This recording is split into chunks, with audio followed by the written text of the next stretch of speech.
إن الحمد لله نحمده ونستعينه ونستغفره ونعوذ بالله من شرور أنفسنا وسيئات أعمالنا.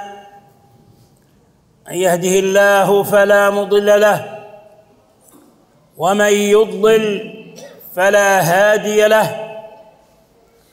وأشهد أن لا إله إلا الله وحده لا شريك له، وأشهد أن محمدًا عبده ورسوله. يا أيها الذين آمنوا اتقوا الله حق تقاته ولا تموتن إلا وأنتم مسلمون.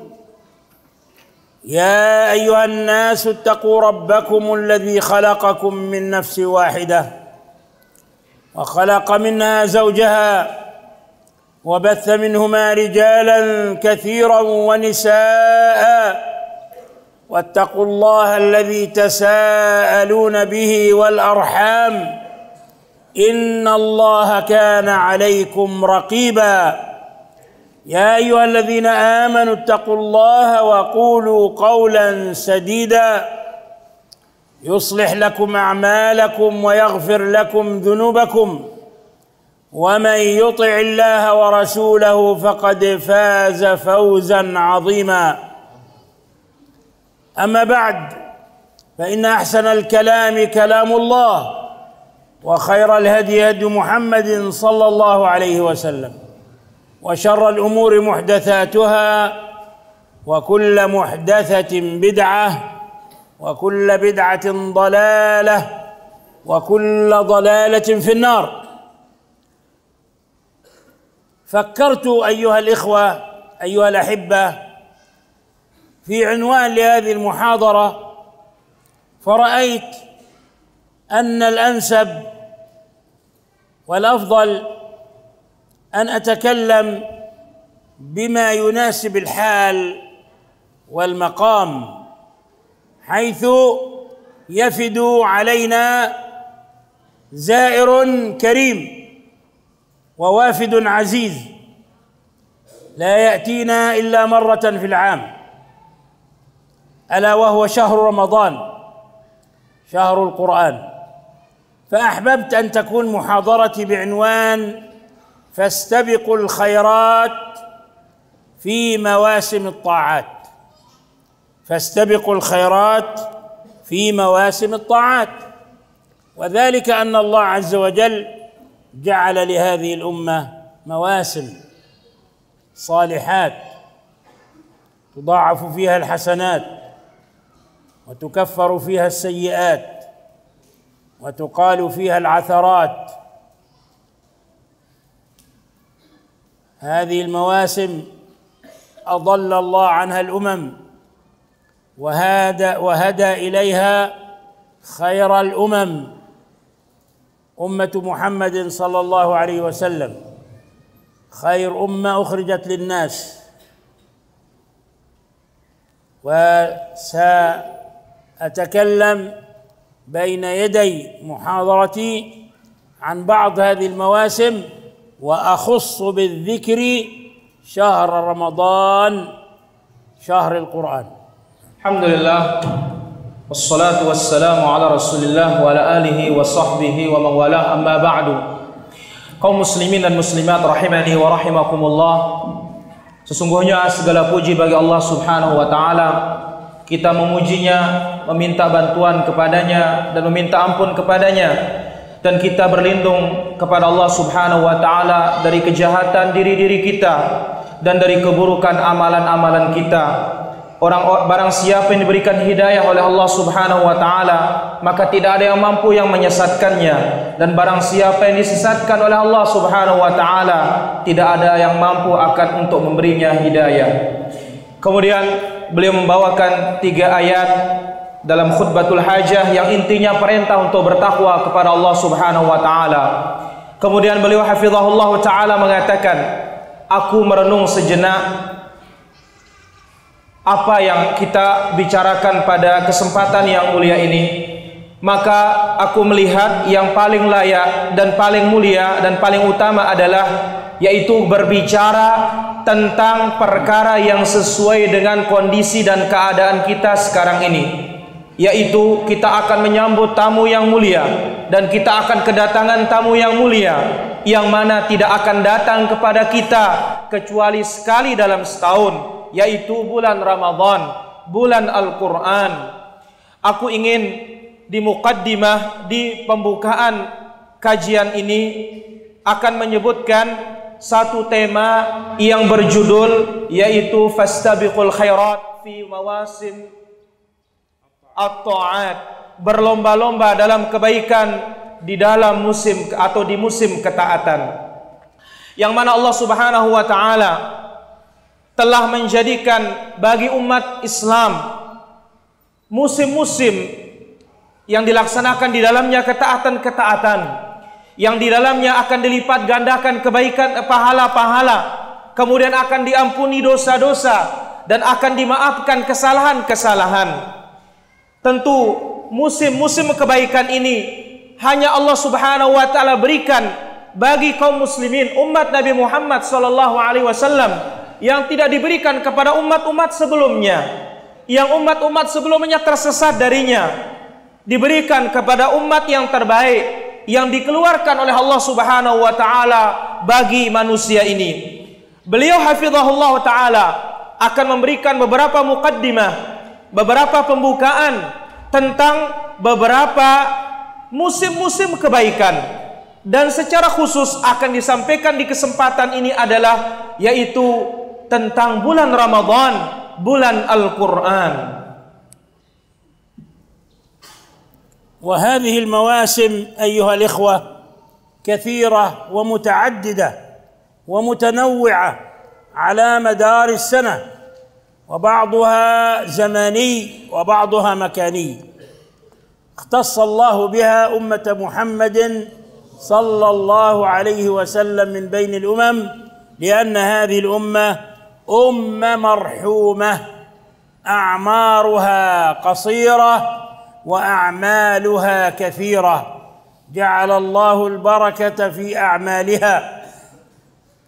قد يعيش الرجل 60 سنة ويعدل عمله أو يفوق عمله من عاش في أمة نوح ما يقرب من 1000 سنة أو يزيد، لأن هذه الأمة تضاعف لها الحسنات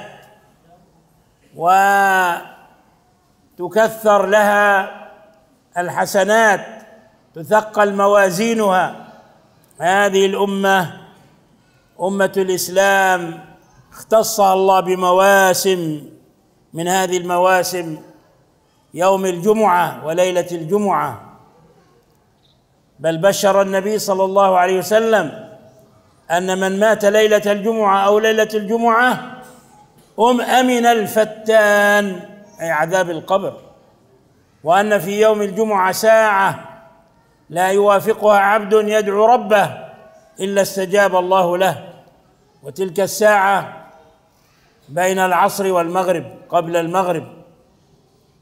وأخبر النبي صلى الله عليه وسلم أن من غسل واغتسل في يوم الجمعة ومشى ولم يركب وأتى المسجد ولم يحدث لم يلغو، كان له بكل خطوة خطاها صيام سنة وقيامها، وهذا ثواب عظيم لا تقوى الدفاتر على تدوينه وتسجيله، فكلما ابتعدت خطا من المسجد كلما كانت خطواتك تعدل قيام سنة صياما وقياما، تعدل سنة صياما وقياما. وانظر كم خطوة بينك وبين المسجد. وأن من صلى على النبي صلى الله عليه وسلم وخصوصا في يوم الجمعة صلى الله عليه 10. ويوم الجمعة يوم عيد الأسبوع للمسلمين، ومع هذا الفضل العظيم ليوم الجمعة فإنها لا تخص بصيام ولا بقيام، فالعبرة بالاتباع لا بالابتداع. ومن هذه المواسم الزمانية يوم الاثنين والخميس، يومان مباركان تعرض فيهما الأعمال، كان صلى الله عليه وسلم يخصهما بالصيام، ورغب أمته في صيام الاثنين والخميس، وقال تعرض الأعمال كل اثنين وخميس. قالوا له لم تصوم الاثنين والخميس يا رسول الله؟ قال هذان يومان تعرض فيهما الأعمال، وأحب أن يعرض عملي وأنا صائم. ومن هذه المواسم أيها الإخوة العشر من ذي الحجة، العشر من ذي الحجة، وقد ثبت في الحديث عن النبي صلى الله عليه وسلم، والحديث في الصحيح بما أعلم، ما من أيام فيها العمل الصالح أحب إلى الله تعالى من هذه العشر. قالوا يا رسول الله ولا الجهاد في سبيل الله؟ قال ولا الجهاد في سبيل الله إلا رجل خرج بنفسه وماله، يعني خرج للجهاد لإعلاء كلمة الله بنفسه وماله ولم يرجع من ذلك بشيء. يعني الذي يعدل العمل الصالح في العشر من ذي الحجة هو الجهاد الذي تزهق فيه النفس ويزهق فيه المال، وهذا جهاد مخصوص لا يقوى عليه كل أحد إلا من اصطفاه الله واختاره الله. ومن ذلك صيام 6 من شوال بعد رمضان، ففي الحديث الصحيح من صام رمضان ثم أتبعه 6 من شوال كان كمن صام الدهر، وذلك أن صيام رمضان يعدل صيام 300 يوم، لأن الحسنة ب10 أمثالها، 30 يوم ضرب 10 300 يوم، و6 من شوال يعدل شهرين، هاي 12 شهرا يعادل السنة الكاملة. من صام رمضان ثم أتبعه 6 من شوال كان كمن صام الدهر، يعني العمر، صام العام كله. ولهذا بعض الناس قبل أن يصوموا يكملوا ما عليهم من رمضان يبادرون إلى صيام 6 من شوال، وهذا خطأ، لأن 6 من شوال يثبت فضلها بعد أن تؤدي الدين الذي عليك، بعد أن تؤدي الحق الله الذي عليك، بعد أن تكمل صيام الفريضة، لأن الحديث يقول ثم أتبعه. لغة العرب مفهوم إيش معنى ثم؟ أنه حرف لا يفيد التشريك وإنما يفيد الترتيب والتعقيب. ثم يعني بعد أن أكمل صيام شهر رمضان. ومن هذه المواسم أيضا ليلة النصف من شعبان، ليلة مباركة، ولكنها أيضا لا تخص بالصيام، نهارها بالصيام وليلها بالقيام، بل من كان له عادة فوافق ذلك فهذا نور على نور.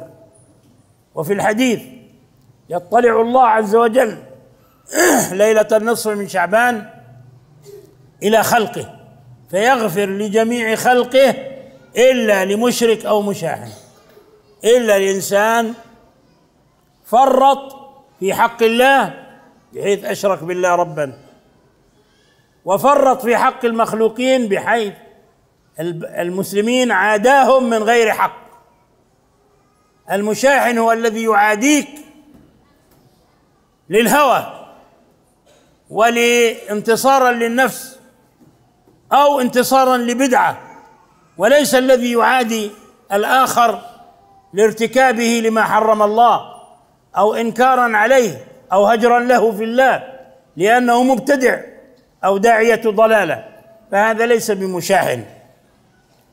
وأيضا من المواسم الصالحة الثلث الأخير من الليل، فهذا موسم صالح يغفل عنه المسلمون إلا من رحم الله، بل يغفل عنه كثير من الصالحين،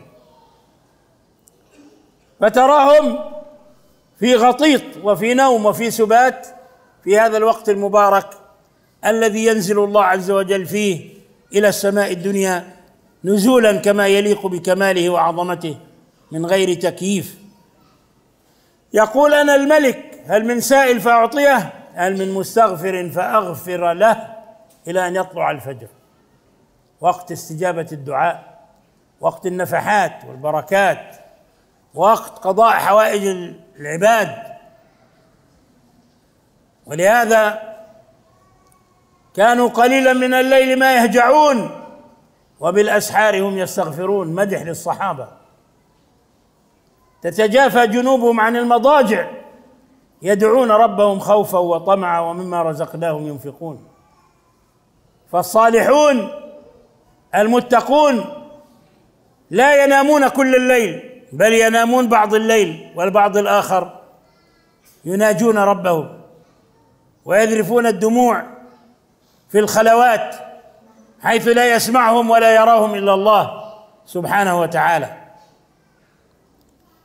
ومن هذه المواسم أيضا الصالحة يوم الأربعاء بين الظهر والعصر يستجاب فيه الدعاء، وفي ذلك حديث حسنه بعض أهل العلم أن الدعاء لا يرد بين أذان الظهر وأذان العصر يوم الأربعاء.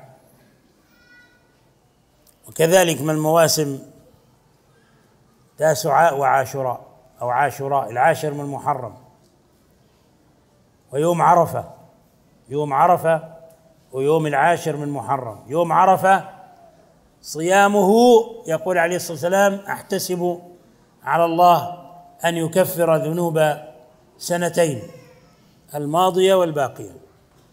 من صام يوم عرفة لغير الحاج، الحاج إذا صام يوم عرفة فيكون عاصيا، لأن النبي صلى الله عليه وسلم نهى صيام يوم عرفة لأهل الموقف، لأهل عرفة. أما أهل الآفاق فإنهم يصومون يوم عرفة ويستفيدون من هذا اليوم العظيم الأغر بالدعاء، وأهل الحجيج ينشطون بالذكر والدعاء على جبل عرفات. فالصيام قد يلهيهم ويشغلهم عن ذكر الله وعن التهليل والتكبير والتسبيح والتحميد، ولهذا نهوا عن ذلك. أهل الآفاق إذا صاموا يوم عرفة فالله يكفر لهم ذنوب سنتين كما قلت، السابقة والباقية. وصيام يوم عاشوراء يكفر ذنوب سنة. ولما أخبر النبي صلى الله عليه وسلم أن اليهود يعظمون هذا اليوم ويصومون فيه، قال: إذا بقيت إلى قابل لأصومن التاسع، إمعانا في مخالفة اليهود، لأصومن التاسع يعني قبل العاشر أو مع العاشر. فهذه هي بعض المواسم الزمانية لهذه الأمة، وهذا للمثال لا للحصر. إنني في مقام ليس الحصر وإنما ذكر الأمثلة. ومن المواسم المكانية المسجد الحرام والصلاة فيه ب100,000 صلاة، والمسجد النبوي والصلاة فيه ب1000 صلاة، والمسجد الأقصى فك الله قيده وأسره ورده لأهل التوحيد والصلاة فيه ب250 صلاة. لكن هناك فضيلة للمسجد الأقصى، وهي غير 250 صلاة، أن من أتى المسجد الأقصى خالصا لوجه الله لا يريد إلا الصلاة في المسجد الأقصى، أنه يرجع بعد صلاته في المسجد الأقصى من ذنوبه كيوم ولدته أمه، بدعوة صالحة من نبي صالح من سليمان عليه السلام، الذي لما انتهى من بناء المسجد الأقصى دعا ب3 دعوات، الدعوتان له ودعوة للمسلمين.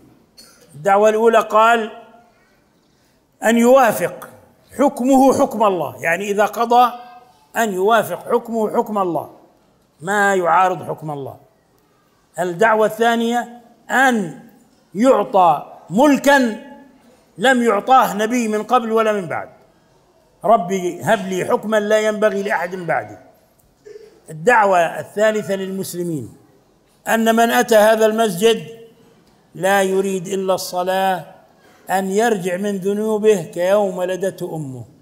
قال نبينا المصطفى صلى الله عليه وسلم: فاستجاب له الله الأولى والثانية، وإني لأرجو الله أن يستجيب له الثالثة، لأن الأولى والثانية له خاصة، والثالثة للمسلمين جميعا. ولهذا كان عبد الله بن عمر إذا أتى المسجد الأقصى لا يشرب ماء من الماء الذي الآبار والمياه التي في المسجد الأقصى، لا يشرب من المسجد الأقصى ولا ينتفع بمنفعة دنيوية حتى يرجع من ذنوبه كيوم ولدته أمه. نسأل الله عز وجل أن يرزقنا زيارة إلى المسجد الأقصى كما رزقنا مرات وكرات زيارات إلى بيت الله الحرام وإلى مسجد رسول الله، وما ذلك على الله بعزيز، إنه ولي ذلك والقادر عليه. نعم. Hadirin rahmat Allah subhanahu wa ta'ala, beliau hafizahullah ta'ala menjelaskan di antara musim-musim kebaikan yang begitu banyak sepanjang tahun, sebagiannya berkaitan dengan waktu dan sebagiannya berkaitan dengan tempat yang Allah Subhanahu wa taala khususkan hanya bagi umat Nabi Muhammad sallallahu alaihi wasallam. Karena umat Nabi Muhammad sallallahu alaihi wasallam adalah umat yang dirahmati dan disayangi oleh Allah Azza wa Jalla. Umur mereka pendek, tetapi amalan mereka sangat banyak. Dan Allah Subhanahu wa taala jadikan keberkahan itu pada amalan mereka, pada perbuatan mereka. Karena terkadang seorang di antara kita hidup hanya 60 tahun, tetapi dia akan mampu mengalahkan orang-orang yang hidup seperti umur dari umat Nabi Nuh alaihissalatu wassalam yang hampir 1000 tahun. Kenapa? Karena kebaikan dilipat gandakan oleh Allah Subhanahu wa taala dan timbangan-timbangan amal mereka diperberat oleh Allah Subhanahu wa taala. Allah Subhanahu wa taala khususkan umat ini dengan beberapa musim yang mulia. Di antaranya yang pertama adalah hari Jumat dan malam Jumat. Hari Jumat dan malam Jumat. Bahkan Nabi SAW telah memberikan berita gembira. Barang siapa yang meninggal pada hari Jumat atau malam Jumat, maka Allah Subhanahu wa taala akan amankan dia dan akan lindungi dia dari azab kubur. Kemudian pada hari Jumat itu ada satu waktu, tidaklah seorang hamba muslim meminta dan berdoa kepada Allah Subhanahu wa taala dan bertepatan dengan waktu tersebut, melainkan Allah Subhanahu wa taala akan kabulkan doanya, tepatnya yaitu selesai salat asar sampai tenggelam matahari. Kemudian juga Nabi sallallahu alaihi wasallam memberitakan dalam haditsnya yang artinya barang siapa yang mandi dan menjadikan keluarga istrinya mandi, lalu dia berangkat ke masjid tanpa dia berkendaraan dengan jalan kaki tanpa berkendaraan, kemudian dia tidak melangkahi pundak-pundak orang, kemudian dia mendekat dan mendengar, maka Allah Subhanahu wa taala akan jadikan setiap langkahnya seperti pahala puasa setahun dan salat malam setahun. Perhatikan ganjaran pahala yang begitu besar dari Allah Subhanahu wa taala, yang ukurannya kertas tidak mampu untuk mencatatnya. Maka oleh karena itu, setiap langkah dari langkah-langkah kita, apalagi tempat kita jauh, maka satu langkah tersebut dihitung oleh Allah Subhanahu wa taala pahala puasa setahun dan salat malam setahun. Oleh karena itu perbanyaklah langkah-langkah kita. Kemudian juga di antara keistimewaan hari Jumat, Nabi sallallahu alaihi wasallam telah memberitakan secara umum barang siapa yang bersalawat kepada Nabi alaihi salatu wasallam sekali, maka Allah Azza wa Jalla akan memberinya salawat 10 kali. Lebih-lebih kita bersalawat di hari Jumat bagi Nabi kita Muhammad sallallahu alaihi wasallam, maka tentu akan semakin besar ganjarannya. Kemudian juga hari Jumat adalah hari raya setiap pekan bagi kaum muslimin, yang mana telah diberikan karunia dan keutamaan yang besar oleh Allah Subhanahu wa taala pada hari Jumat dan malam Jumat, dengan keistimewaannya itu semua tidaklah mengharuskan kita untuk mengkhususkan malamnya untuk salat, demikian juga siangnya untuk berpuasa. Karena yang menjadi patokan dan ukuran dalam ibadah adalah al-ittiba', mengikuti contoh yang datang dari Nabi sallallahu alaihi wasallam, bukan ibtida', bukan mengada-ada dalam urusan agama. Kemudian di antara musim kebaikan dan musim yang mulia adalah hari Senin dan hari Kamis. Yang mana pada hari Senin dan hari Kamis Allah Subhanahu wa taala akan mengangkat amal-amal kebaikan. Para malaikat akan membawanya ke langit. Maka oleh karena itu Nabi sallallahu alaihi wasallam menghususkan hari Senin dan hari Kamis untuk beribadah puasa kepada Allah Tabaraka wa taala. Maka Nabi SAW ditanya, "Ya Rasulullah, kenapa engkau puasa pada hari Senin dan pada hari Kamis?" Nabi SAW menjawab bahwasanya dalam 2 hari ini Allah Subhanahu wa taala mengangkat amal-amal ibadah, dan aku senang ketika amal ibadahku diangkat dalam keadaan aku berpuasa kepada Allah Subhanahu wa taala. Kemudian di antara musim kebaikan adalah 10 pertama Dzulhijjah.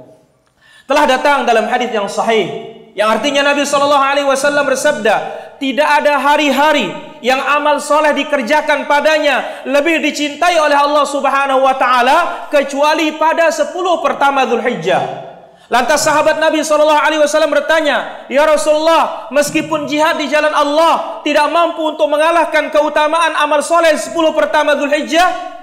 Nabi SAW mengatakan, "Walal jihadu fi sabilillah." Meskipun jihad di jalan Allah Subhanahu wa taala tidak mampu akan mengalahkan keutamaan pahala amal saleh di 10 pertama Zulhijjah, kecuali seorang keluar membawa hartanya dan nyawanya, lalu tidak ada yang kembali sedikit pun harta maupun nyawanya, barulah mampu akan menyamai ibadah amal-amal saleh di 10 pertama Zulhijjah. Oleh karena itu, para hadirin dirahmati Allah Subhanahu wa taala, tidak ada yang mampu untuk melaksanakan al-jihad dengan harta dan nyawa kecuali orang-orang yang dipilih oleh Allah Tabaraka wa taala. Kemudian di antara musim kebaikan juga adalah yaitu 6 hari di bulan Syawal. Dalam hadis yang sahih Nabi SAW bersabda yang artinya, barang siapa yang puasa Ramadan kemudian mengikuti atau mengiringinya dengan puasa 6 hari di bulan Syawal, maka sama seperti puasa setahun. Ramadan sama dengan 300 hari. Kenapa? Karena al-hasanatu bi'asyri amthaliha, satu kebaikan dilipat gandakan menjadi 10. Berarti 30 kali 10 sama dengan 300. Kemudian 6 ini sama seperti 2 bulan, 60 hari. Maka 10 bulan ditambah dengan 2 bulan, genaplah menjadi 1 tahun. Ini keutamaan yang diberikan oleh Allah Subhanahu wa taala, seolah-olah dia berpuasa setahun penuh. Maka kita perlu memperhatikan, sebagian kaum muslimin begitu selesai bulan Syawal, bulan Ramadan, dia langsung berpuasa tanpa menyelesaikan hutang-hutang Ramadannya. Ketahuilah Nabi SAW menjelaskan dalam lafaz hadis tersebut, "Man shama Ramadan," siapa yang puasa Ramadan, "tsumma atba'ahu," kemudian tsumma ini menunjukkan apa? Litartib, urutan. Maka jangan dulu melaksanakan puasa Syawal kalau masih memiliki hutang. Selesaikan hutang dulu, barulah melaksanakan puasa Syawal tersebut. Kemudian juga di antara musim yang mulia adalah malam nisfu Sya'ban. Malam nisfu Sya'ban adalah malam yang penuh dengan keberkahan. Meskipun demikian, tidak ada perintah dari Nabi SAW untuk menghususkan siangnya untuk puasa, malamnya untuk sholat.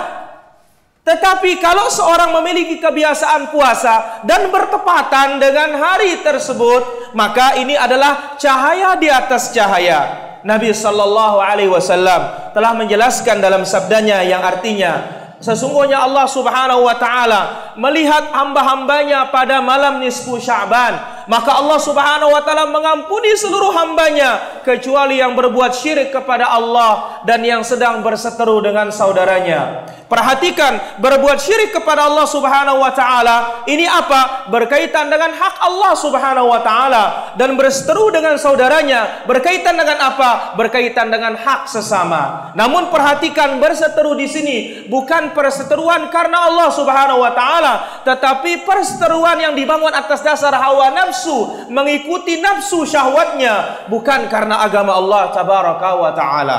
Kemudian berikutnya, di antara musim kebaikan adalah sepertiga terakhir malam. Inilah musim yang penuh dengan kemuliaan, penuh dengan kebaikan. Banyak kaum muslimin melalaikannya, kecuali orang-orang yang dirahmati oleh Allah tabaraka wa taala.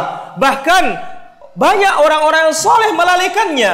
Kita melihat sebagian mereka tidur, bahkan mendengkur, penuh dengan kenikmatan, lelap dalam tidurnya. Di saat Allah tabaraka wa ta'ala turun ke langit dunia dengan berfirman, adakah yang meminta kepadaku, aku akan berikan.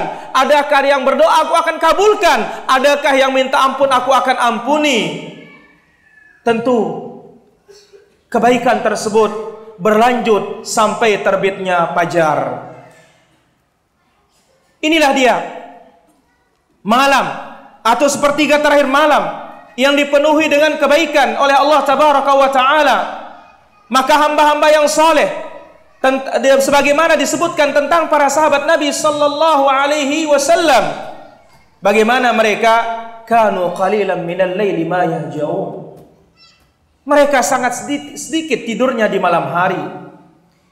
Kemudian dalam ayat yang lain, tatajafa junubuhum 'anil madaji'. Badan-badan mereka jauh dari tempat tidur mereka. Bagaimana mereka? Mereka yad'una rabbahum, menyeru Rabb mereka dengan penuh rasa harap dan penuh rasa cemas. Orang-orang saleh, mereka tidak tidur sepanjang malam, tetapi mereka tidur pada sebagiannya. Mereka bangun menyeru Allah Subhanahu wa taala. Mereka menangis, meneteskan air mata dikala manusia tidak ada yang melihatnya kecuali Allah tabaraka wa taala. Kemudian di antara musim kebaikan juga, yaitu pada hari Rabu antara zuhur sampai asar, Allah Subhanahu wa taala mengabulkan doa padanya, sebagaimana dalam hadis yang dihasankan oleh sebagian para ulama bahwasanya doa antara zuhur dengan asar tidak ditolak oleh Allah tabaraka wa taala. Kemudian juga di antara musim kebaikan adalah yaitu Asyura dan Tasu'a, yang mana hari tersebut, demikian juga hari yang lain yaitu Arafah, yang mana Nabi sallallahu alaihi wasallam secara khusus menyebutkan tentang Arafah, yaitu puasa hari Arafah. Aku berharap Allah Subhanahu wa taala akan mengampuni dengannya dosa setahun yang telah lalu dan setahun yang akan datang. Tentu berpuasa pada hari Arafah ini diperuntukkan bagi orang-orang yang tidak berhaji. Adapun orang yang berhaji, kalau dia berpuasa, maka dia maksiat kepada Nabi sallallahu alaihi wasallam atau maksiat kepada Allah tabaraka wa taala. Kenapa? Karena Nabi alaihi salatu wassalam melarang orang-orang yang sedang berwukuf untuk berpuasa, di mana mereka kesempatan itu mereka berdoa kepada Allah Subhanahu wa taala, mereka semangat berzikir kepada Allah Subhanahu wa taala. Jikalau mereka berpuasa, tentu ini akan menyibukkan mereka untuk berzikir dan untuk berdoa kepada Allah tabaraka wa taala. Kemudian yang berkaitan dengan Asyura, Nabi sallallahu alaihi wasallam telah menjelaskan bahwasanya puasa Asyura akan mengampuni dosa setahun yang lewat. Nah, ketika Nabi sallallahu alaihi wasallam diberitakan bahwasanya Asyura 10 Muharram itu ternyata diagungkan pula oleh orang-orang Yahudi, maka Nabi sallallahu alaihi wasallam bersabda dalam hadisnya yang artinya, sekiranya Allah Subhanahu wa taala memanjangkan umurku sampai tahun depan, maka aku akan puasa pada tanggal 9. Hadirin yang dirahmati Allah Subhanahu wa taala. Inilah dia sebagian musim-musim kebaikan yang berkaitan dengan masa dan waktu. Ini hanya beberapa bentuk contoh, bukan sebagai pembatasan. Adapun yang berkaitan dengan musim-musim kebaikan yang kaitannya dengan tempat adalah Al-Masjidil Haram. yang Nabi sallallahu alaihi wasallam sebutkan dalam sabdanya, salat di Masjidil Haram sama seperti atau pahalanya yaitu 100.000. Ya, seperti salat 100.000. Kemudian juga salat di Masjid Nabawi sallallahu alaihi wasallam yaitu seperti kita salat 1000 kali di masjid yang lain kecuali Masjidil Haram. Kemudian Masjidil Aqsa, semoga Allah Subhanahu wa taala membebaskannya dari cengkraman-cengkraman orang-orang Yahudi, yang mana dalam hadis yang sahih Nabi sallallahu alaihi wasallam sebutkan sekali salat di Masjidil Aqsa pahalanya adalah 250, sama seperti 250 kali salat di masjid yang lain. Ada pula satu keutamaan khusus bagi Masjidil Aqsa selain dari keutamaan salat tersebut, yaitu barang siapa yang mendatangi Masjidil Aqsa dengan tujuan hanya ingin salat, melainkan setelah dia pulang dari salat dari Masjidil Aqsa, Allah Subhanahu wa taala akan ampuni dosa-dosanya sehingga dia seperti bayi yang baru dilahirkan dari perut ibunya. Ini merupakan keberkahan dari dakwahnya Nabi Allah Sulaiman alaihi wa ala nabiyina afdhalus salatu atammut taslim, yang mana Nabi Allah Sulaiman ketika selesai membangun Al-Masjidil Aqsa, beliau berdoa kepada Allah tabaraka wa taala dengan 3 doa. 2 doa untuk pribadi beliau dan doa ketiga untuk kaum muslimin atau untuk umat ini. Doa pertama, dia berdoa kepada Allah Subhanahu wa taala agar segala bentuk kebijakan dan hukum yang diputuskan sesuai dengan apa yang diputuskan oleh Allah tabaraka wa taala. Kemudian yang kedua, dia berdoa agar Allah Subhanahu wa taala memberikannya satu kerajaan yang mana kerajaan ini tidak pernah akan dimiliki oleh orang-orang sebelumnya. Maka Allah Subhanahu wa taala mengabulkan kedua doa ini. Adapun doa ketiga, yaitu barang siapa yang mendatangi Masjidil Aqsa tidak ada tujuan lain kecuali datang untuk salat, maka sepulangnya dari salat dari Masjidil Aqsa dia akan terbebas dari dosa seperti bayi yang baru dilahirkan oleh ibunya. Maka Nabi sallallahu alaihi wasallam bersabda, Allah Subhanahu wa taala mengabulkan doa Nabi Sulaiman yang pertama dan yang kedua. Adapun yang ketiga, aku berharap Allah Subhanahu wa taala pun mengabulkannya. Oleh karena itu, sahabat yang mulia Abdullah bin Umar radhiyallahu anhuma, beliau ketika mendatangi Masjidil Aqsa, beliau tidak mau minum sedikit pun dari air yang disiapkan di sana. Karena apa? Karena dia berharap datang ke sana benar-benar untuk ibadah kepada Allah Subhanahu wa taala, bukan mengharapkan tujuan duniawi. Karena apa? Pulang setelah salat tidak ada tujuan kecuali salat, maka dia akan terbebas dan bersih dari dosa bagaikan bayi yang baru dilahirkan oleh ibunya. Kita berdoa kepada Allah Subhanahu wa taala agar Allah tabaraka wa taala memberikan kita kesempatan untuk berkunjung ke Masjidil Aqsa dan salat di sana, sebagaimana Allah Azza wa Jalla memberikan kita kesempatan salat di Masjidil Haram Makki dan Al-Haram Nabawi dalam jangka waktu yang sekian lama.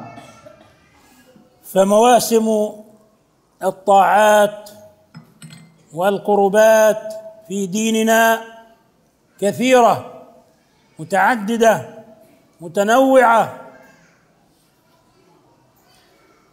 فالحج من هذه المواسم العظيمة وما فيه من تكفير الذنوب ومحو الخطايا. من حج ولم يرفث ولم يفسق رجع من ذنوبه كيوم ولدته أمه. الحج المبرور ليس له جزاء إلا الجنة. الزكاة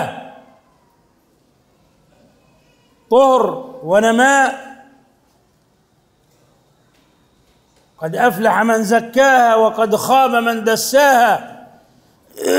خذ من أموالهم صدقة تزكيهم تطهرهم وتزكيهم بها. الصيام يقول عليه الصلاة والسلام: الصيام جنة، أي وقاية من النار. وسنتكلم عن الصيام فيما تبقى من وقت في هذه الليلة الطيبة المباركة. العمرة إلى العمرة كفارة لما بينهما، ما اجتنبت الكبائر، والحج إلى الحج، ورمضان إلى رمضان، والجمعة إلى الجمعة، كلها مكفرات لما بينهما. الجهاد في سبيل الله الذي هو ذروة سنام الإسلام، والذي يكاد يكون فرض عين على المسلمين على كل قادر عليه بعد الهجمة المجوسية الرافضية الصفوية للعالم الإسلامي، حتى أنه أصابكم في بلادكم هذه البلاد التي تغبطون فيها على إسلامكم وعلى سنيتكم وعلى توحيدكم وعلى سعة جزركم والخيرات التي في بلادكم. فيحاول المجوس وأذناب إيران الشيعية المجوسية أن يغزوكم في عقر داركم. الدعوة إلى الله التي هي أفضل الأقوال وأحسن الأقوال أيضا تكفر فيها الذنوب ويقترب العبد فيها من الرب المعبود. الصلاة في مسجد قباء تعدل عمرة. الجلوس في المسجد بعد صلاة الفجر مع ذكر الله إلى طلوع الشمس بأجر حجة وعمرة تامة. مواسم الخيرات لا تنقضي ولا تنقطع إلا بانقطاع نفس الإنسان وموته، كما أخبر النبي صلى الله عليه وسلم: إذا مات ابن آدم انقطع عمله إلا من ثلاث: صدقة جارية أو علم ينتفع به أو ولد صالح يدعو له. وشهر رمضان أعظم هذه المواسم، أعظم مواسم الطاعات، لأن الله عز وجل اختص فيه القرآن، أنزل الله فيه القرآن. شهر رمضان الذي أنزل فيه القرآن هدى للناس وبينات من الهدى والفرقان، شهر هدى الله إليه أمة الإسلام وأضل عنه الأمم كلها، فهو هدية الله إلى هذه الأمة. تضاعف فيه الحسنات، تكفر فيه السيئات، تقال فيه العثرات، تفتح فيه أبواب الجنان، تغلق فيه أبواب النيران، تصفد فيه مردة الشياطين فلا تخلص إلى الناس. فيه ليلة هي ليلة القدر، من حرمها حرم خيرا كثيرا. هذه الليلة هي أشرف ليالي العمر، وهذه الليلة هي أشرف ليلة في رمضان. رمضان كله خير وبركة ورحمة ومغفرة وعتق من النار. وليس بصحيح الحديث أوله رحمة وأوسطه مغفرة وآخره عتق من النار، بل رمضان كله رحمة وكله مغفرة وكله عتق من النار. كل ليلة من ليالي رمضان لله عتقاء من النار، وذلك كل ليلة. للصائم دعوة لا ترد في رمضان عند فطره، للصائم عند فطره دعوة لا ترد، ولهذا يفرح الصائم عند فطره كما يفرح عند لقاء ربه. يفرح عند فطره حينما يوفقه الله لإتمام صيام يومه وصيام شهره، ويفرح عند لقاء ربه حينما يجني ثمار صيامه وقيامه، حينما يرى أجور الصائمين، لأن أجر الصائم لا يقدر قدره إلا الله، ولا يعلم به إلا الله، لا نبي مرسل ولا ملك مقرب يعرف أجر وثواب الصائمين. ولهذا قال الله عز وجل: والصوم لي كل عمل ابن آدم له، الحسنة بعشر أمثالها إلى 700 ضعف. قال الله تعالى: إلا الصيام فإنه لي وأنا أجزي به، وأنا أجزي به، الله يجزي به يوم القيامة. ولهذا قال بعض علمائنا: إن أجر الصيام لا تنال يد إنسان، يعني إذا أنت اغتبت إنسان ممكن يأخذ من حسناتك، لكن حسنات الصيام لا يمس أحد، لأن الله يقول: لي، وما كان لله لا يستطيع أن يصل إليه أحد، إلا الصيام فإنه لي وأنا أجزي به. فثواب الصائم للصائم، ليس لأحد غير الصائم فيه نصيب. والله عز وجل قد جعل بابا خاصا للصائمين اسمه الريان، اسمه يدل عليه الريان، لأنهم عطشوا في الدنيا فالله يرويهم، لا يجمع عليهم عطشين، لا يجمع عليهم عطشان، عطش دنيا وعطش آخر. فمن عطش في الدنيا لله أرواه الله وأدخله باب الريان، وهذا الباب ليس إلا للصائمين في رمضان. أما الذين يفطرون في رمضان ولا يصومون في رمضان فلا يدخلون هذا الباب ولا يرونه. هذا الباب يدخل منه الصائمون، وإذا دخلوا أغلق فلا يدخل بعدهم أحد. يقول عليه الصلاة والسلام: لخلوف فم الصائم، والخلوف هي الرائحة المتغيرة في الفم المنبعثة من المعدة بسبب ترك الطعام والشراب. هذه الرائحة المنفرة المكروهة للإنسان هذه عند الله محبوبة، أطيب من ريح المسك، لأنها ناتجة عن طاعة وعن عبادة، ليست ناتجة عن معصية بل عن طاعة، فهذه أطيب عند الله من ريح المسك. ولخلوف فم الصائم أطيب عند الله من ريح المسك. ينادي مناد من السماء في رمضان: يا باغي الخير أقبل، ويا باغي الخير أقصر، هذا موسمك، هذا موسمك، فأقبل يا من تريد الخير والطاعات والحسنات، أقبل وانهل واغترف، هذا موسمك. ويا من تريد الشر لا مقام لك، ليس هذا موسمك. ولهذا الذين يريدون الشر يفرون من بلاد الخير، يفرون من رمضان، يفرون من بلاد الإسلام إلى بلاد الكفر ليخوضوا مع الخائضين، فهم أعداء رمضان، ينفرون منه ويفرون منه فرار البعير الشارد من أهله.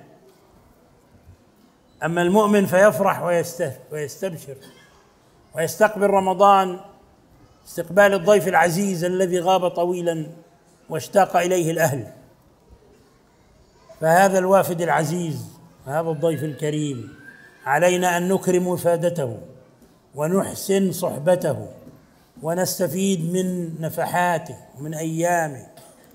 إن لله في أيام دهركم نفحات فتعرضوا لها، أو كما قال الله عز وجل، أو كما قال النبي صلى الله عليه وسلم: إن لله من أيام دهركم نفحات فتعرضوا لها. فشهر رمضان من أعظم نفحات الله ومن أعظم مواسم الخيرات. فأوصي نفسي وإخواني أن يغتنموا هذا الشهر العظيم، ومن نعم الله الجسيمة إذا بلغنا الله رمضان، إذا بلغنا الله رمضان فهذه كرامة من الله، وهذه هدية من الله. كثير من إخوانكم كانوا يتمنون أن يدركوا رمضان، لكن حال بينهم وبين رمضان الموت وانقطعوا وصاروا من أهل القبور. والله نسأل وبأسمائه الحسنى نتوسل أن يبلغنا رمضان، وأن يبارك لنا فيه، وأن يعيننا على الصيام والقيام وتلاوة القرآن وإطعام الطعام وكف اللسان واجتناب اللغو والرفث، إنه ولي ذلك والقادر عليه. هذا وبالله التوفيق، وصلى الله وسلم على نبينا محمد وآله وسلم تسليما كثيرا. Hadirin rahmatullah subhanahu wa ta'ala, musim-musim ketaatan dan pendekatan diri kepada Allah subhanahu wa ta'ala di dalam agama kita begitu banyak dan bermacam-macam. Suatu contoh, haji. Ini merupakan musim yang di dalamnya Allah subhanahu wa ta'ala mengampuni dosa-dosa, dan Allah subhanahu wa ta'ala memaafkan kesalahan-kesalahan. Sebagaimana dalam sabda Nabi sallallahu alaihi wasallam yang artinya barang siapa yang berhaji lantas tidak berbuat rafath, hal-hal yang membawa kepada jima' dan semisalnya, kemudian walam yafsuk, tidak juga berbuat kefasikan, raja'a min dzunubihi kayaumi waladatu ummuh, dia akan terbebas dari dosa, keluar dari dosa sebagaimana bayi yang baru dilahirkan oleh ibunya. Kemudian juga dalam sabda Nabi sallallahu alaihi wasallam yang artinya haji yang mabrur, tidak ada ganjaran lain baginya kecuali al-jannah. Kemudian juga adanya zakat. Allah subhanahu wa ta'ala mensyariatkan zakat ini untuk membersihkan sekaligus untuk mengembangbiakkan harta. Maka Allah subhanahu wa ta'ala sebutkan tentang yang namanya zakat adalah pembersihan dan pensucian. Allah berfirman, qad aflaha man zakkaha, telah beruntung orang-orang yang mensucikan jiwanya. Kemudian juga dalam ayat yang lain Allah tabaraka wa ta'ala berfirman, khudh min amwalihim sadaqatan, ambillah dari sebagian harta mereka sebagai sedekah, itu zakat, tutahhiruhum wa tuzakkihim biha, dengan zakat itu mereka dibersihkan dan mereka disucikan dosa mereka maupun jiwa mereka. Kemudian juga Allah subhanahu wa ta'ala syariatkan puasa, yang Nabi sallallahu alaihi wasallam sebutkan tentang puasa, as-siyamu junnah, puasa itu adalah perisai. Perisai apa? Akan melindungi kita dan akan menjaga kita dari api neraka. Kemudian juga Nabi sallallahu alaihi wasallam sebutkan al-umratu ilal umrah, dari satu umrah kemudian diiringi dengan umrah berikutnya, kafaratul lima bainahuma, ini sebagai penghapus dosa yang kita berbuat di antara dua umrah tersebut. Tentu ketika kita menjauhkan dosa-dosa besar. Kemudian juga Nabi sallallahu alaihi wasallam sebutkan al-hajju ilal hajj, dari satu haji ke haji berikutnya, dari satu Ramadan ke Ramadan berikutnya, ini semuanya adalah sebagai pengampun dosa. Kemudian juga jihad fi sabilillah, berjuang melawan musuh-musuh Allah subhanahu wa ta'ala di jalan Allah, yang Nabi sallallahu alaihi wasallam sebutkan jihad merupakan puncak tertinggi di dalam Islam. Kemudian Allah subhanahu wa ta'ala mensyariatkan jihad tersebut untuk melawan musuh-musuh Allah subhanahu wa ta'ala, sehingga dijadikan dia amalan tertinggi dalam Islam. Dan Allah subhanahu wa ta'ala hampir jadikan di zaman sekarang ini, kalau melihat kondisi kaum muslimin, jihad ini hampir fardu ain, yang mana tentunya hal ini setelah terjadinya penyerangan dari pihak Ar-Rafidah, Asy-Syiah, bahkan sampai menimpa negeri kita.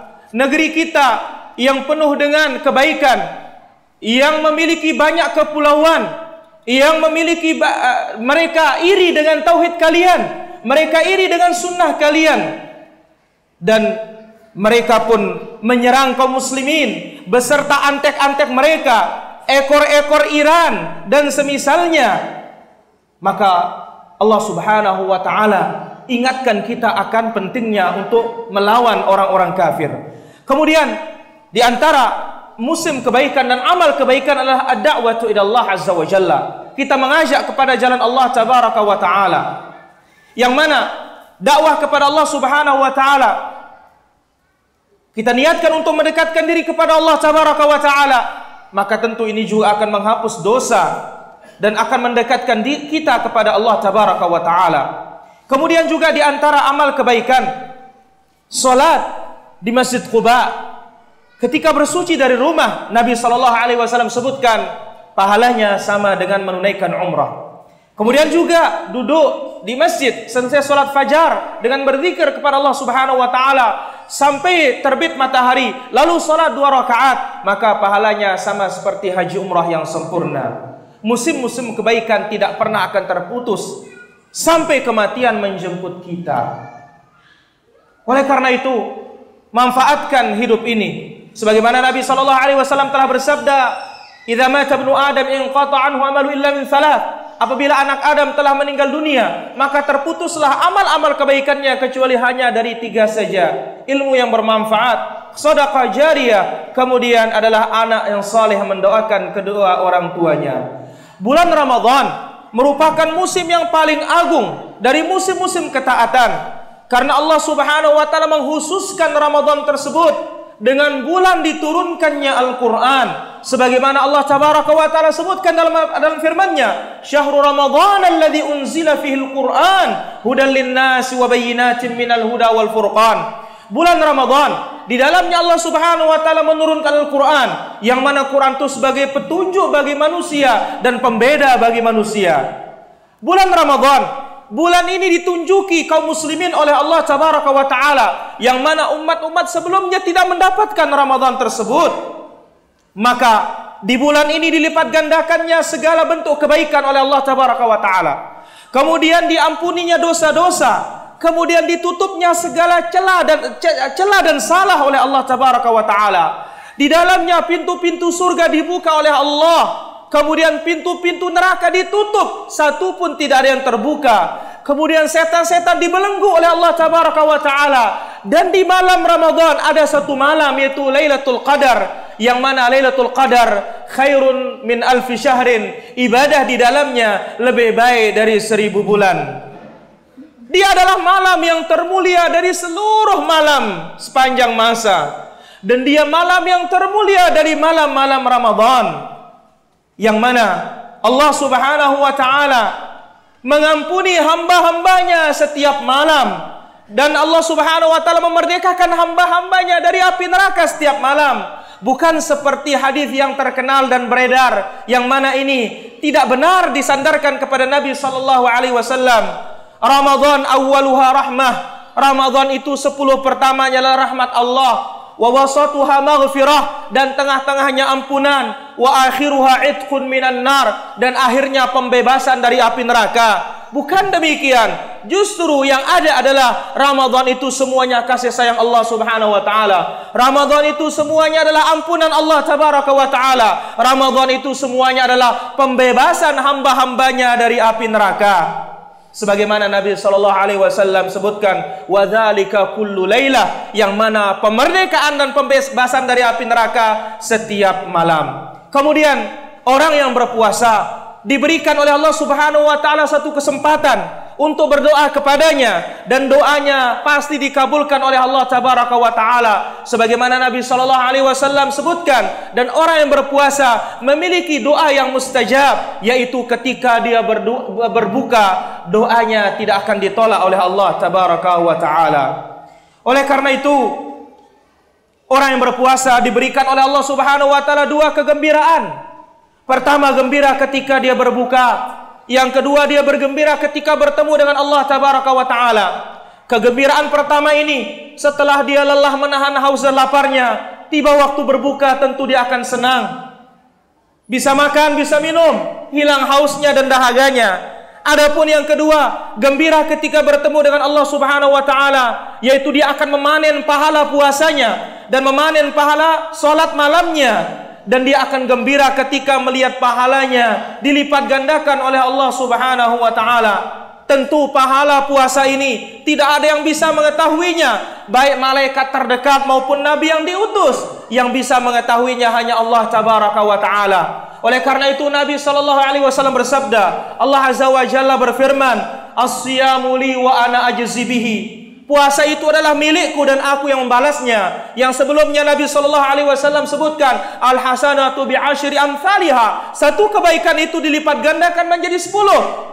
Wa kullu ma amali ibni adam lahu illa siyam, dan seluruh amal anak Adam itu miliknya dan pahalanya sudah tertera kecuali puasa. Puasa itu milikku dan aku pula yang akan membalasnya. Oleh karena itu, sebagian para ulama kita mengatakan pahala orang berpuasa tidak bisa akan diambil oleh siapapun. Suatu contoh, kita menggibah orang, bisa saja pahala kita diambil oleh orang yang kita ghibah. Tapi untuk pahala puasa, khusus pahala puasa, tidak ada yang bisa mengambilnya. Kenapa? Karena dia milik Allah Tabaraka wa Ta'ala, bukan diberikan kepada siapapun. Kemudian puasa, orang-orang berpuasa akan disiapkan pintu khusus pada hari kiamat di dalam surga atau di pintu surga. Pintunya khusus itu namanya Ar-Rayyan. Kenapa dinamakan Rayyan? Rayyan adalah orang yang puas minum, karena di dunia dia sabar menahan haus dan dahaga karena Allah Subhanahu wa Ta'ala. Maka hari kiamat Allah Subhanahu wa Ta'ala memuaskan mereka untuk minum, dan Allah Subhanahu wa Ta'ala tidak akan mengumpulkan pada diri seorang hamba dua kehausan, haus di dunia dan haus di akhirat. Orang yang berpuasa haus di dunia, maka Allah Subhanahu wa Ta'ala akan memberikannya kepuasan untuk minum di akhirat. Inilah dia keutamaan yang diberikan bagi orang-orang yang berpuasa. Sehingga ketika dia masuk dari pintu Rayyan, setelah masuk pintu akan ditutup dan tidak akan masuk siapapun dari pintu tersebut kecuali mereka. Kemudian Nabi SAW juga sebutkan, bau mulut orang berpuasa, mulut akan bau ketika tidak ada makanan yang masuk. Kemudian makanan-makanan yang sudah masuk dalam perut akan menguap ke mulut kita. Ini dikatakan khalub. Yang ini disebut oleh Nabi SAW, atyabu indallah min rihil misk, lebih wangi di sisi Allah Subhanahu wa Ta'ala dari kasturi. Kasturi merupakan rajanya minyak wangi. Ini akan lebih wangi di sisi Allah Tabaraka wa Ta'ala. Yang mana bau mulut orang berpuasa, orang tidak akan suka, orang tidak akan senang menciumnya, tetapi di hadapan Allah Subhanahu wa Ta'ala dia adalah yang terbaik. Semuanya ini karena apa? Karena buah dari ketaatannya kepada Allah Tabaraka wa Ta'ala.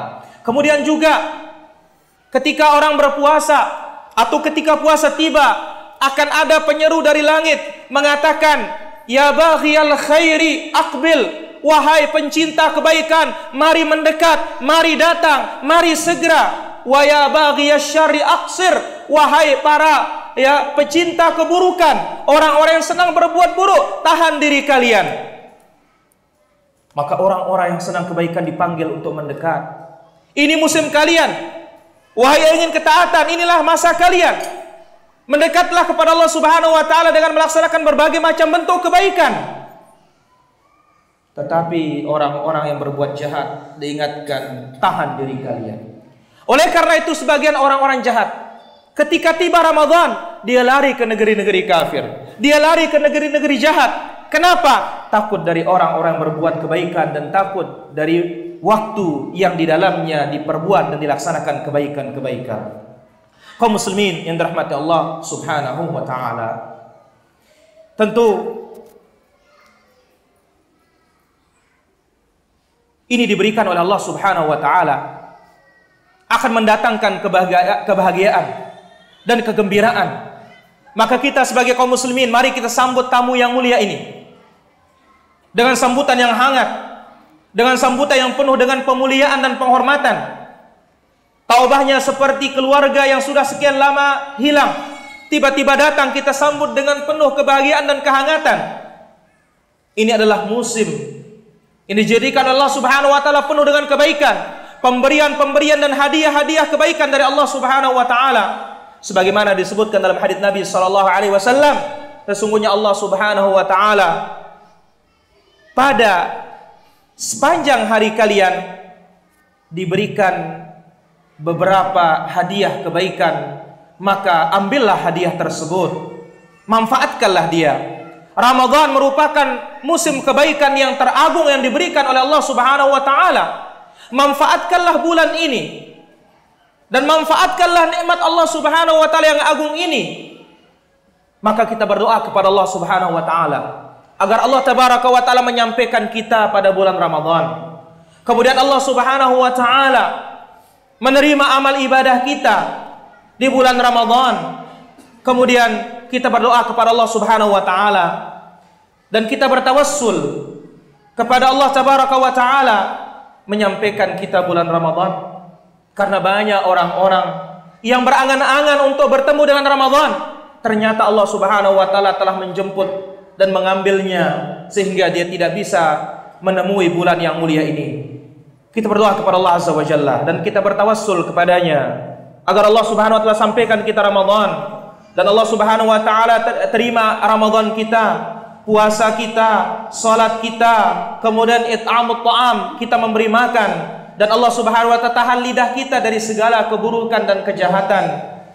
Kemudian salawat dan salam semoga senantiasa tercurahkan bagi Nabi kita Muhammad sallallahu alaihi wa ala alihi wa sahbihi wasallam. Demikian para hadirin rahmat Allah Azza wa Jalla, apa yang disampaikan oleh Fadilatul Syekhina Dr. Muhammad bin Musa Al-Nasr hafizahullah taala wa saddadahullah wa jazallahu syekh masyayikhana wa syaikhana khair jazaa ala ma qaddam.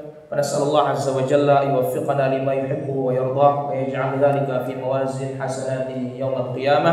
وصلى الله على نبينا Muhammad wa ala alihi wa sahbihi wasallam. Demikian para hadirin dan kami sebagai penerjemah mohon maaf sekiranya ada kekurangan dan kesalahan.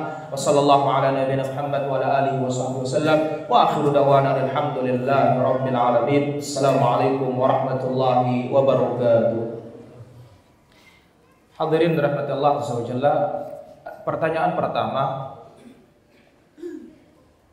mana lebih afdal di bulan Ramadan? Apakah memperbanyak hafalan ataukah kita memperbanyak bacaan? Nah,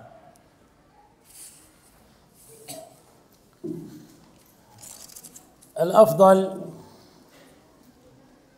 في رمضان الإكثار من تلاوة القرآن، ولكن بالأحكام. الذي يقرأ القرآن باللحن في الحقيقة لم يقرأ القرآن، ولكن إذا كان أميا أو كان أعجميا فقد يعذر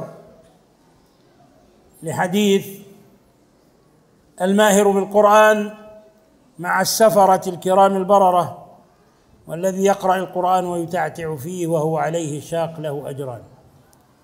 لكن إن كان هناك من يحفظ القرآن فالواجب عليه أن يقوي حفظه قبل رمضان وفي رمضان ليقوم بالناس.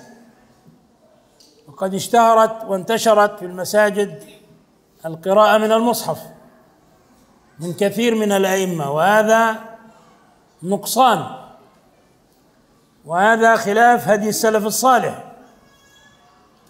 لأن الأصل في الإمام وفي المتقدم للإمامة بالناس أن يحفظ قدرا من القرآن يكفي للصلاة، صلاة الفرائض وصلاة القيام، فليس بواجب ختم القرآن في رمضان، ولكن يقرأ أكثر القرآن في رمضان، يعني يسمع المسلمون أكثر القرآن في رمضان.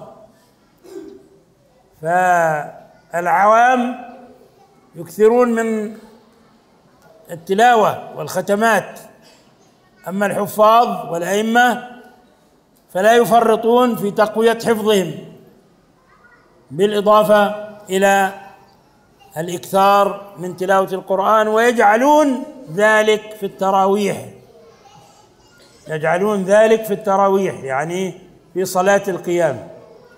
هذا الجواب عن هذا السؤال.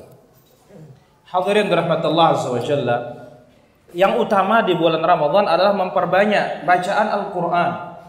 Tentunya bacaan yang sesuai dengan kaidah hukum-hukum bacaan Al-Quran tajwid. Adapun orang yang membaca Al-Quran dengan lahan, tidak sesuai dengan tajwid, maka hakikatnya dia tidak membaca Al-Quran. Adapun kalau dia seorang yang buta huruf tentang tajwid, atau dia orang ajam, maka dia akan mendapatkan pahala dari Allah Subhanahu wa taala. Sebagaimana dalam sabda Nabi sallallahu alaihi wasallam, yang pintar membaca Al-Qur'an dia bersama malaikat utusan Allah yang mulia. Adapun orang yang terbata-bata membaca Al-Qur'an dan sulit baginya membaca Al-Qur'an, dia mendapatkan 2 pahala dari Allah tabaraka wa taala. Adapun yang menghafal Quran, maka hendaklah dia memperkuat hafalannya sebelum Ramadan dan ketika Ramadan tiba. Tujuannya apa? Di antara tujuannya adalah supaya bisa menjadi imam bagi kaum muslimin untuk salat tarawih. Adapun yang tersebar di tengah-tengah kaum muslimin di masjid-masjid, yaitu mereka membaca Al-Quran dari mushaf langsung sebagai imam, maka ini tentu kekurangan dan menyelisihi petunjuk para salafus salih ridwanullahu anhum ajma'in. Hukum asalnya yang menjadi imam adalah yang menghafal Quran atau menghafal beberapa bagian dari Al-Quran yang cukup dengan hafalan tersebut memimpin orang untuk sholat fardu dan memimpin orang untuk sholat malam di malam Ramadan. Dan tidak ada kewajiban untuk menghatam Al-Quran tersebut. Ya. Adapun, tetapi dia akan memperbanyak baca Al-Quran di dalam Ramadan untuk memperdengari kaum muslimin. Inilah tugas bagi para imam yang menghafal Al-Quran. Dan orang-orang awam, dia perbanyak menghatam Al-Quran. Tentu dengan memperhatikan hukum-hukum dan jangan sampai dia melalaikan dan meremehkan yang berkaitan dengan tajwidnya dan bacaannya. Adapun orang-orang yang menghafal Quran, jangan sampai mereka meremehkan hafalan mereka, mengokohkan hafalan mereka, sehingga dengan demikian Allah Subhanahu wa taala akan memberikan mereka pahala dan ganjaran yang banyak dari Allah Tabaraka wa taala. Ini dia jawaban terhadap pertanyaan pertama. Pertanyaan yang kedua, Nabi sallallahu alaihi wasallam sebutkan ketika Ramadan tiba, tusaffat fihi syayatin. Setan-setan dibelenggu oleh Allah Tabaraka wa taala. Tetapi apa sebab sebagian anak Adam masih juga tergoda sehingga melaksanakan maksiat di bulan Ramadan? Nah, لا تنافي بين الحديث وبين المعاصي التي يرتكبها بعض الغافلين وبعض الفسقة من المسلمين، لأنه معلوم أنه كل إنسان معه قرين، وهذا القرين هو الذي يزين له الباطل والشر، وبمقدار غفلة هذا المسلم وبعده عن الله وتفريطه وتقصيره في أوامر الله يشتد عليه هذا القرين فيأمر بالفحشاء والمنكر. الشياطين، مردة الشياطين هي التي تصفد، يعني رؤوس الشياطين الذين يخططون لصغار الشياطين. أما القرين الذي مع الإنسان ويوسوس له هذا لا يصفد، إنما الذي يصفد هم كبار مردة الجن، ولا يستطيعون أن يسترقوا السمع في رمضان. فمن كان قبل رمضان فاسقا فاجرا غافلا جاهلا يدخل عليه رمضان وهو على حاله. وبعض الناس الله عز وجل يهديهم في رمضان، وبسبب تصفيد مردة الشياطين والجن يضعف الصغار، لأنه معروف لما القائد يقع في الأسر أو يقتل يضعف الجندي الصغير. وهكذا يحصل لصغار الشياطين.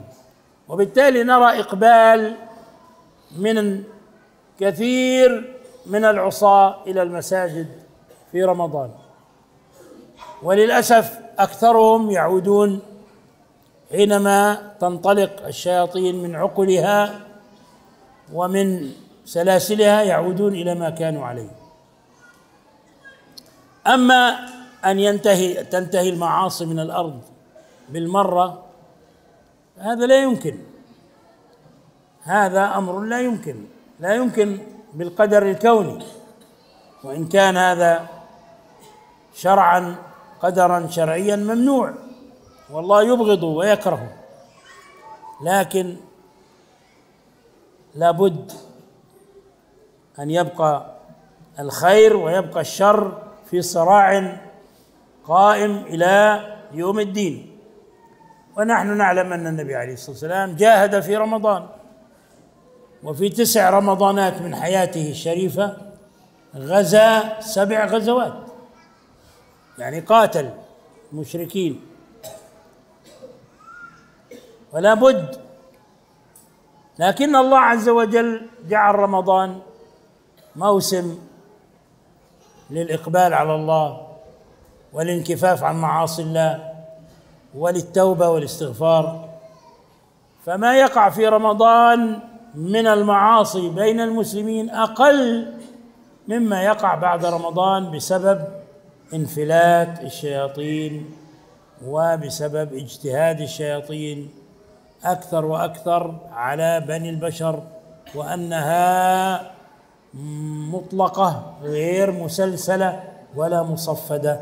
والله أعلم. صلى الله وسلم على محمد وآله وسلم تسليما. Jawabannya adalah beliau hafizahullah wa ta'ala mengatakan tidak ada pertentangan antara hadis Nabi sallallahu alaihi wasallam dengan maksiat yang dilakukan oleh orang-orang fasik dan orang-orang lalai. Kenapa? Karena setiap manusia memiliki qarin. Dia punya kawan dari jin disiapkan oleh Allah Subhanahu wa ta'ala. Dialah qarin ini, kawan kita dari jin ini, yang menghiasi kebatilan dan keburukan bagi seorang. Maka seberapa ukuran lalainya seorang muslim dan jauhnya dari Allah Subhanahu wa ta'ala dan jauhnya dari perintah-perintah Allah Subhanahu wa ta'ala, maka seperti itu pula dia akan melaksanakan keburukan.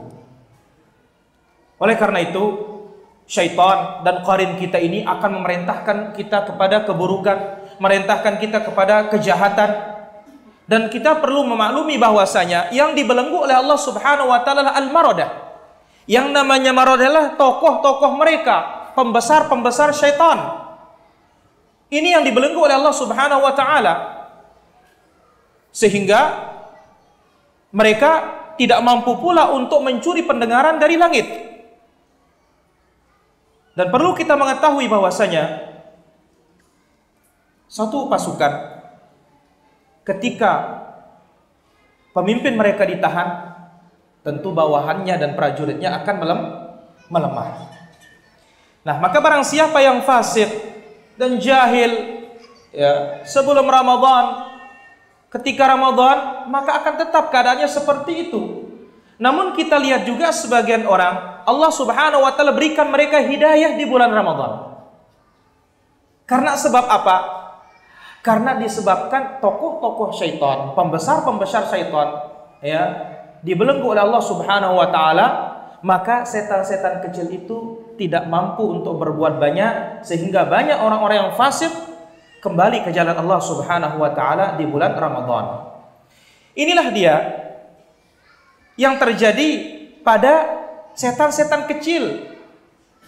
Maka banyak kita melihat di bulan Ramadan ya, orang-orang yang jahat, orang-orang yang fasik, orang-orang jahil kembali kepada jalan Allah Subhanahu wa ta'ala. Namun begitu habis Ramadan, mereka kembali maksiat kepada Allah Tabaraka wa ta'ala. Kita perlu mengetahui bahwasanya kalau kita menginginkan bahwasanya bumi ini tidak pernah akan ada sama sekali kemaksiatan sepi dari maksiat, ini secara qadari tidak mungkin. Adapun secara syar'i iya, karena Allah Subhanahu wa ta'ala tidak mencintai yang namanya keburukan dan tidak mencintai yang namanya kejelekan. Dan kita perlu mengetahui bahwasanya antara kebaikan dan keburukan akan terus saling bermusuhan sampai hari kiamat.